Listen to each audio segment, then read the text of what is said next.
Hey everyone, we're back with a Riftbound video, but more so like an update with my Lucian that I've been playing since set 2. That's when he released. I think I attended one skirmish, and pretty much every local I played only Lucian, and I kind of want to give an update on like my progression as a pretty casual player.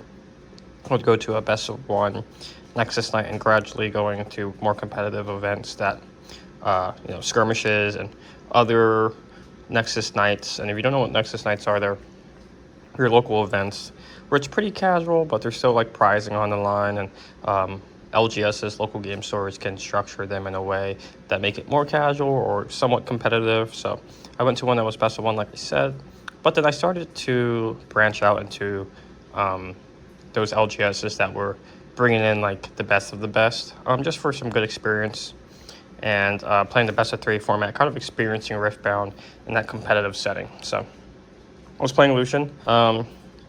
This is going to be a deck profile of kind of the foundation of the Lucian deck, but also the latest update in regards to how I performed at my last skirmish with Lucian, which was in set 3, and the pricing at that time was the Libya promos this month of July.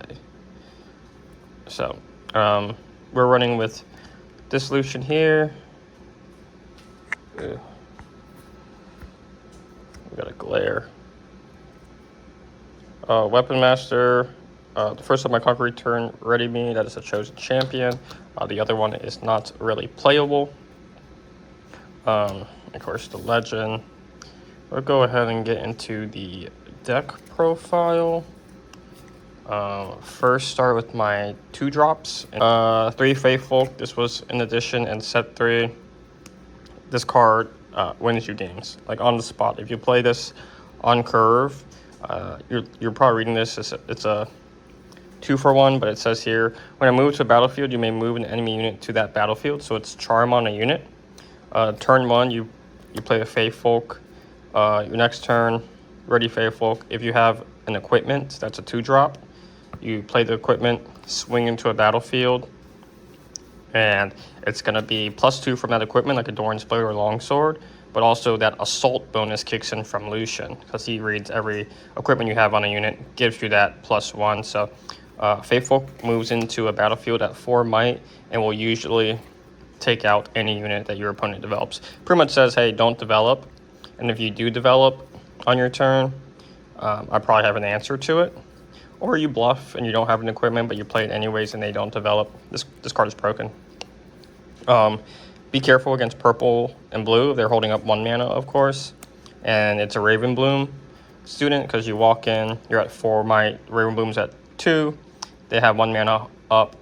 So you're 4 against 2. They stupefy you. You go to 3. Ravenbloom goes to 3, and you trade, which isn't terrible, but it more often would lose you games in my experience.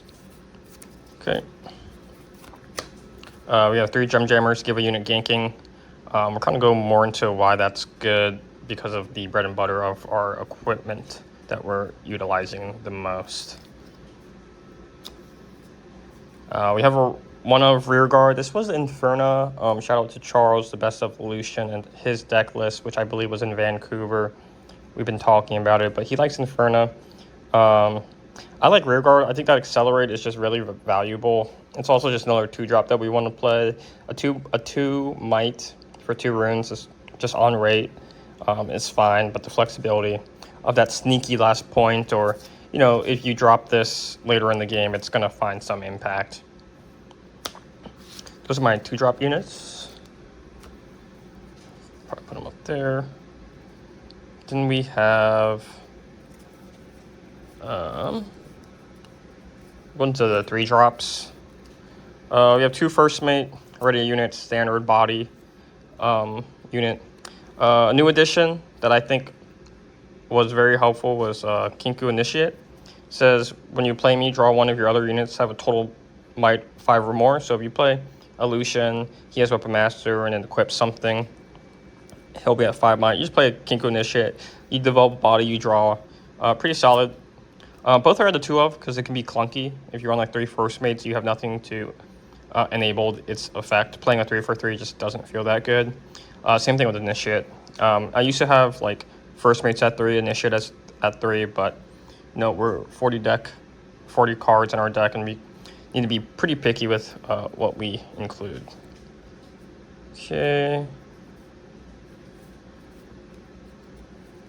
We'll go over the 4 drops. This is going to be probably pretty standard. We have 2 hopefuls, just good tempo. Play Doran's Blade, 2 drop equipment, and then play a hopeful. You're threatening a 7 swing next turn. And Kaisa, unfortunately, is at the price she's at because she is the best Fury card in the game. Her impact is just too much, the flexibility. And if you're pretty new to Riftbound, why is she so good? First of all, she is a 4 for 4. So, you're developing a 4 might unit for only 4 runes without having to go down in power. But also she has the flexibility to accelerate, so she can become a 5 rune cost for 1 power to accelerate. And if you do accelerate and you're able to conquer, she'll draw 1. So she does all of this at a pretty good cost. You get a body. Let's say she holds, your opponent is going to really need to find an answer for her, and she usually will get answered the moment she conquers, just because she's such a big threat if she retreats back and then conquers next turn. And Fury just needs to draw, and she just enables that. So we have 3 of her. We have 1 Poppy. It was a 2 of. I think 1 is good, and that's because they kind of collide with the Ruin Runner in terms of that that deflect / can't be targeted. I mean, Poppy can be targeted, but what Poppy does that Ruin Runner can't do is accelerate if they're winning. So if your opponent is at 5, within 3 points of the victory score, depending on the battlefield. But if they're at 5, 6, or 7, you can just play a Poppy. Devote Poppy, you throw some equipment on her, swing in, because it'll come in ready. Ruin Runner, honestly, this card just wins games. Can't be chosen by enemy spells and abilities. I'll talk into the matchups later and how this card just can absolutely just tilt people off the face of the earth. So those are my units that we're playing.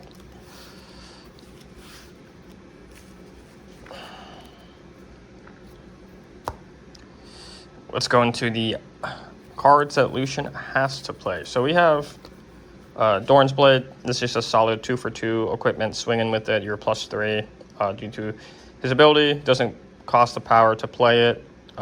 Pretty cheap equip cost.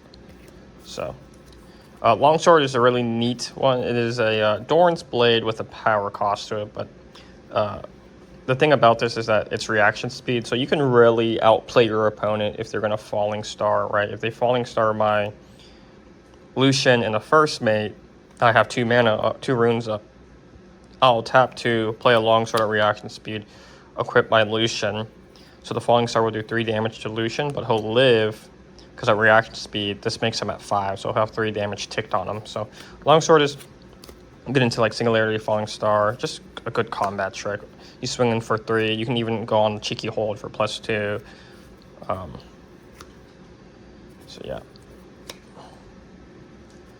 Then we'll go into rest of the equipment. Oh, sorry, I was running 3 Longswords. It was 2. I was between 2 and 3 just because of that power cost, but 3 is just so good, and like Lucian doesn't have the best equipment besides Doran's Blade, so besides one other equipment that we'll go over, but 3 is standard. But I'll switch off between like, what I'm expected to play in a skirmish or Nexus Knight. The bread and butter of this deck, 3 battle axes. This makes the deck feel like you have so much agency compared to combo. I don't really run combo as much, but I also don't find combos fun. It says it does have a hefty equip cost, so it's a 4 rune equipment, and you have to exhaust 1 rune and recycle a Fury to even attach it. And it says at the end of your turn, if I didn't conquer this turn, unattach me and deal 4 to me. So the reason why we play that Gem Jammer is because if you conquer with a unit that isn't Lucian, because Lucian can re-ready, you go to a battlefield over here, right? And you're stuck here, and you can't get over to the other battlefield. Play a gem jammer to base, target this unit here to gank over, so this doesn't have to detach. Detaching isn't the end of the world too if your unit's big enough, so they don't die from that 4 damage. But you know, one of the reasons we really enjoy gem jammer in this deck. But yeah, this card is just, this will win you games. You put this on a camel, it swings in for 10 at the minimum, and at that moment you might have another Doran's Blade or Longsword. It swings in for 13 sometimes, and then your opponent can't really do anything about it unless they just brute force through it. But you know, telling them to answer this camel with, you know, 11 plus might is pretty hard unless it's Irelia. But even then, you'll see that with some spells we have, you know, it's really hard to get over. Then we have one of Trinity Force. I like this tech a lot. One of, not too greedy, but if you hold with this equipment, you get an extra point. It forces your opponent to interact with you. So there's some discussion in the Lucian Discord about this, and it really is just the next best equipment we have that's playable. So like if I have a Noxus Hope at 4 might, I go to a battlefield with this. It's at 6 might. I'm telling my opponent, hey, use Singularity. Hey, you're gonna have to use some cards on this Noxus Hopeful to kill it, and really, you know, that's okay. They're doing that because the next turn it comes to base, we just equip it with a unit that we have in base in theory. Swing for +3 here, and then whatever plus we get from other equipment. So that's our equipment. The count is at 6, 10. I like 9 as a count really because it feels really bad if you draw all your equipment and no units. But 10 is fine. Sometimes Trinity Force will get sided out after game 1, but you know, I'll go over my sideboarding strategy after. For spells, we have 2 Punch First to start with. Pretty standard. It looks like I'll switch off between the Punch First. I'll go to 2 to 3, depending on the skirmish and what I'm expecting. Obviously, not obviously, but there is 1 in the sideboard if I'm not running 3. You know, we need to beat Irelia, we need to beat Master Yi. 2 is just standard. It's really hard to counterspell unless they have a hard bargain, and hard bargaining a Punch First is kind of okay anyways. We got 2 challenges. I love this card. This card can also win you games. I really wanted to find room for 3. I don't think I've ever lost against a LeBlanc at any event. Challenge a Karthus, challenge a LeBlanc that they develop in base, and they're so far behind on those slower decks. You can challenge Diana if you think Diana's going to get too much value. Challenge away in the Diana decks. Obviously, you're not really challenging against, or it can be hard to find, but you're not challenging the calm decks, the green decks, often because with the Phi, they can pump up with the Discipline, so you have to be careful about challenging those units. 3 Sabotage, and once again, this depends on my skirmish and event. Sabotage lets you look at the opponent hand, and then you can pick a card that is not a unit and tell them to recycle it. You know, Aurora, the 9-drop gear, is just too brutal. Really hard matchup when that card comes out. But also, like, if I need to sculpt, like, take a look at their hand and kind of build my turn around it, I'll open up with a Sabotage and then start equipping things how I need to you know, distribute might. So I run 3. The 2 cards that will switch up depending on the event are Sabotage and Punch First. Sometimes I'll run 3 Punch First, 2 Sabotage, or take out a Sabotage, add a 3rd challenge. But last event and recently I've been running 3. Pretty straightforward. 3 Relentless Pursuit. Run away, run from a battlefield to another battlefield, go from base to a battlefield, double conquer, flexibility. It's Ride to Win on crack. What people usually forget about this card and they think I'm cheating is that when I conquer, you may move me to my base. It's a lingering effect that lasts throughout the turn. So an example, or not example, but I guess a standard line is play Lucian, play Relentless Pursuit. Lucian is exhausted, right? You play Relentless Pursuit. Go to this battlefield over here. You conquer it. You trigger Lucian. So the first time I conquer, ready me. You trigger the triggering the lingering effect of Relentless Pursuit. When I conquer, you may move me to my base. So I trigger Lucian to ready himself. Trigger Relentless Pursuit to go back to base. Cool. He's ready from his effect. Go to the other battlefield. Conquer that battlefield, and obviously he can't ready here at this battlefield because his effect is the first time I conquer. So he can't ready and run back. But instead, the lingering effect of Relentless Pursuit says, when I conquer, you may move me to my base. So I can just move him back without exhausting him because that's a movement. I mean, a standard move on a turn. So, that's a line that people sometimes forget. Obviously, if like my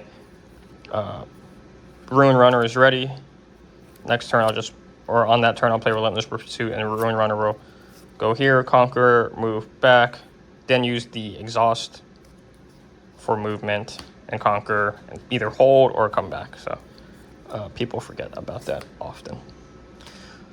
So that's the standard list right there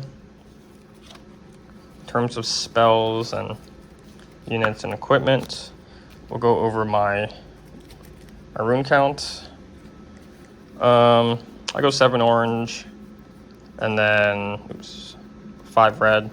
It was at a 6-6 split until I started running more sabotages and punch first, so we need that extra orange.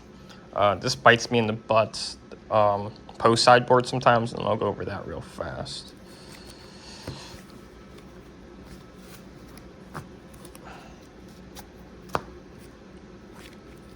We'll go over the 2 auctions.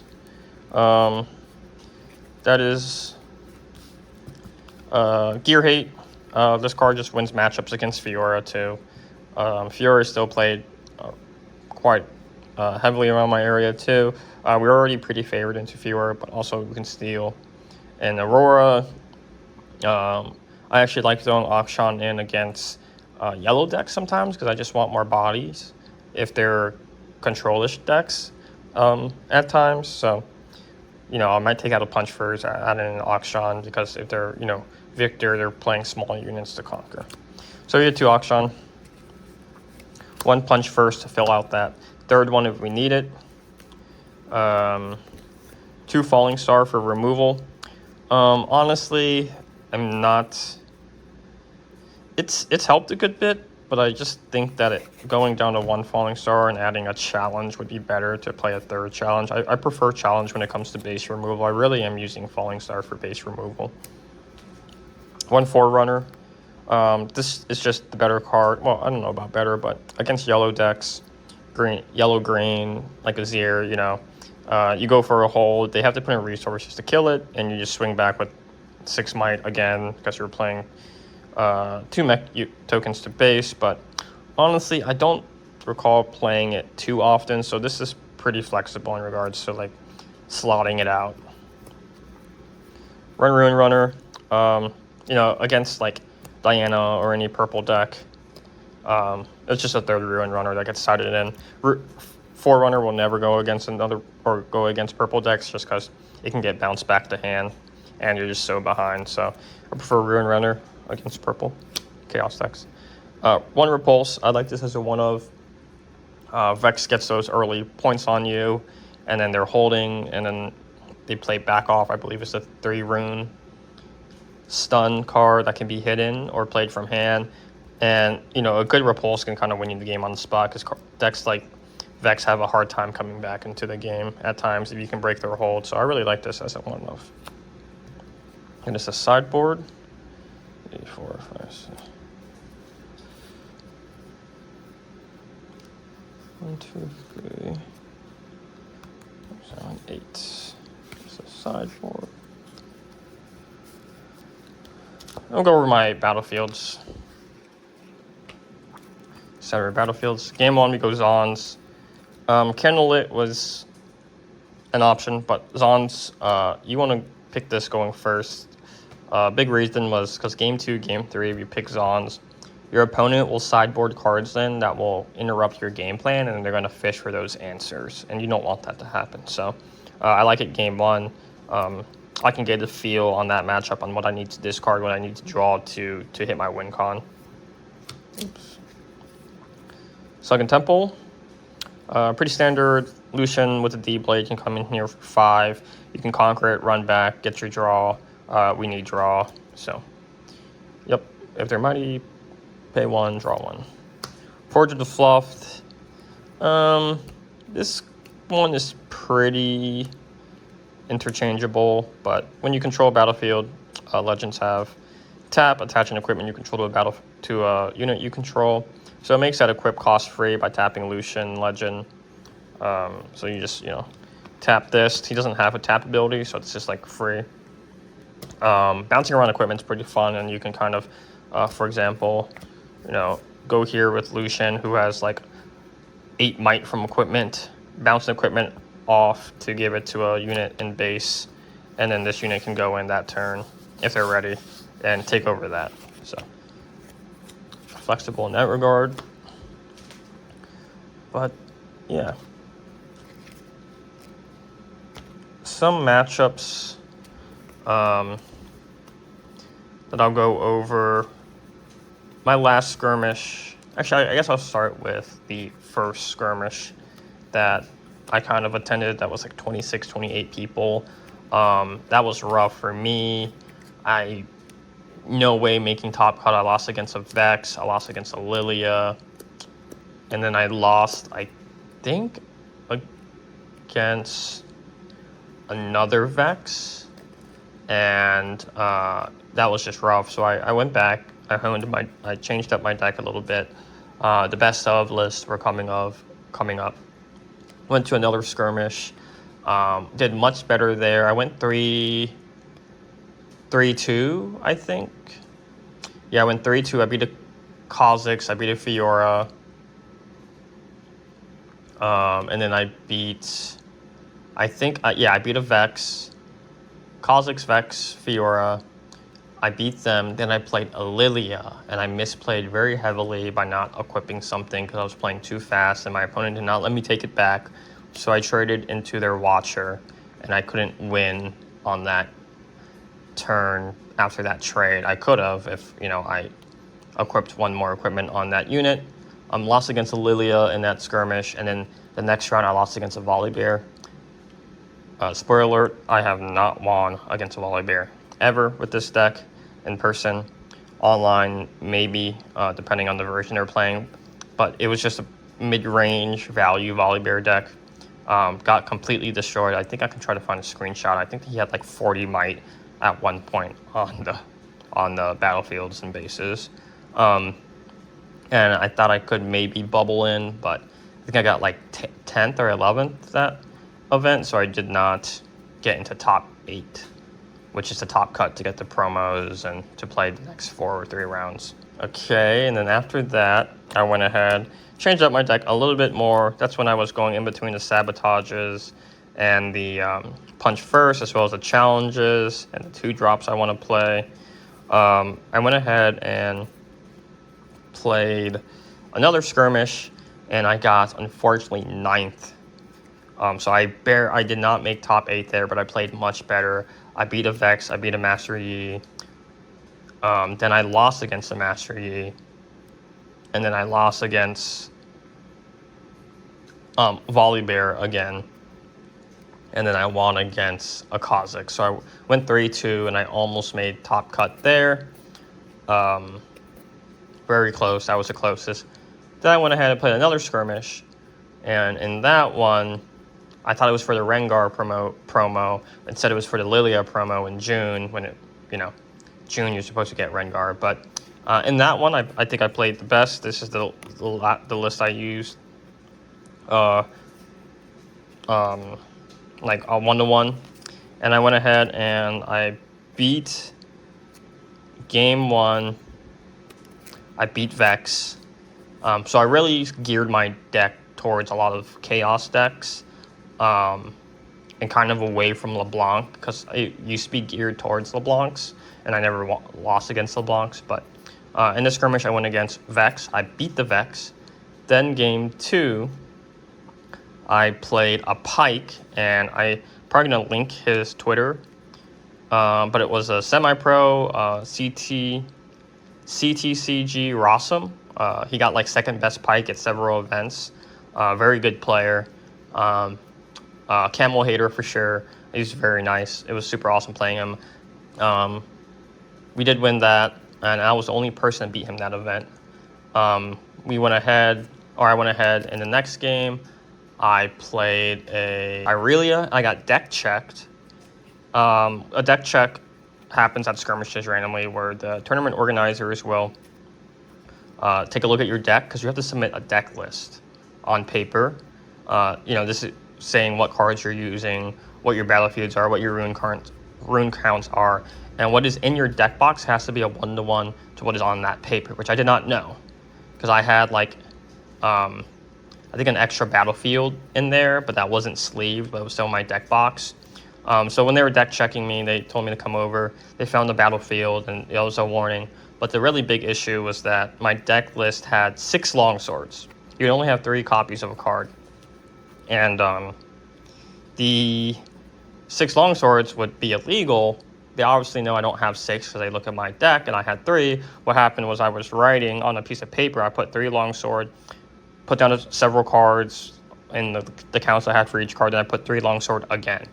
They did have to give my opponent they didn't have to, but I think it was very kind that they, didn't just say I took the loss. They gave my opponent the round 1 win. So when they told me all this, they're like, hey, we're gonna give your opponent the round 1 win. So that means game 2, you'll be at a disadvantage. And it was against an Irelia. So they told me that game 2 will kick off, no sideboarding, and I'll go first. So I was already behind. We went to game 3, me and that Irelia, but I did lose against that Irelia. Fortunately enough, after that, I still made top cut. I made top 4. They did a top 4 there. And it was my best placement. So I got the promo, got pretty good prizing. The people in top 4 all split the pot. So it was like $50. And then the Lilo promo, and they had Origins packs that they gave out for prizing. My next round was Volibear, which is the same Volibear player I played in the previous skirmish. He wiped the floor with me. It was not even close. I'm still trying to learn that matchup. I would fish out their Aurora, but it's not a completely ramped Volibear, so they have a bunch of spells that they're still playing, like Challenge, Sky Splitter, Volibear Signature Spell. So it's not just pure ramp. They do have a mid-range plan with like Rengar, and it's just very hard to get out value. That's when combo would come in handy, but we're not running combo anymore. So yeah, for set 4, Lucian got maybe a little bit of new cards here and there, but honestly, we're on that Mbessa train. But if you're here and you're watching this video, don't fret. Like, I'm still going to play Lucian, probably pretty casually. I always prefer to play Legends that I'm actually interested in or I like from the IP. But I think we're still going to cook up something that is more in the aggro mid-range plan. The deck list is so tight, but sideboard jumping to 10 really helps that flexibility. So if you made it this far, I appreciate you guys for watching. Let me know how your skirmishes have been. I know that several people who follow my channel are Lucian fans to start with, or they've told me that I've inspired them to play Lucian. And we've been back and forth about the deck construction of Lucian. But I think Lucian was in a decent spot. A little bit worse when Aurora was running around, and Baron, and just gear hate in general, because when Azir gets better, Lucian gets worse, just because people are putting in more gear hate. And gear hate can really just, acceptable losses is a good card, and Chaos, 1 mana, -3 on my swing at action speed is just really brutal, but we just got to play around those stuff. So thanks again for watching. We're going to be out with some more videos for set 4.